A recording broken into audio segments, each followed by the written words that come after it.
I have chosen to do my presentation on the topic of climate refugees.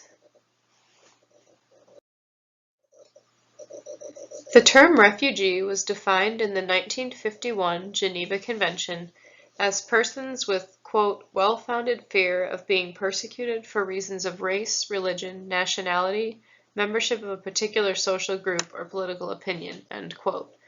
But there is debate over whether or not victims of climate change fit this definition.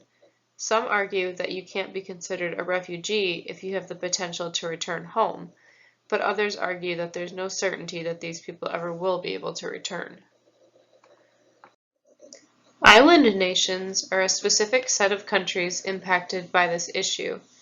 A documentary on the issue called Climate Refugees discusses the island nation of Tuvalu and how it is literally being swallowed by rising sea levels.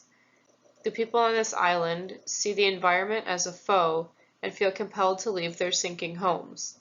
This is not always even an option, though, as some residents cannot afford to leave. The filmmakers of this documentary also note that immigration may well lead to border conflicts and instability, and therefore social turbulence, due to potential food and water shortages in countries seeing large-scale immigration.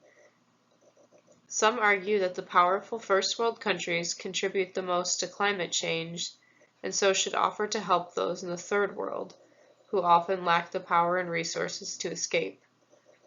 But world powers often claim that they are doing what they can to convert to clean energy and cannot open their borders to everyone.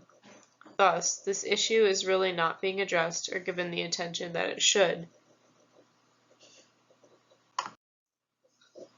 The issue of climate refugees is somewhat new, but is not going away, and so it seems likely that international powers will eventually have to come up with a definition for this new category of refugee, and hopefully this can help to provide some viable solutions. We have talked in this course and others in the program about the role of geography and one's place in the global system. People in places most impacted by climate change should not have to bear the burden alone. Nations helping to cause climate change should work to help those who are being first and most pressingly impacted. There are no other possible outcomes which avoid devastation. These are the sources that I used. Thank you for watching my presentation.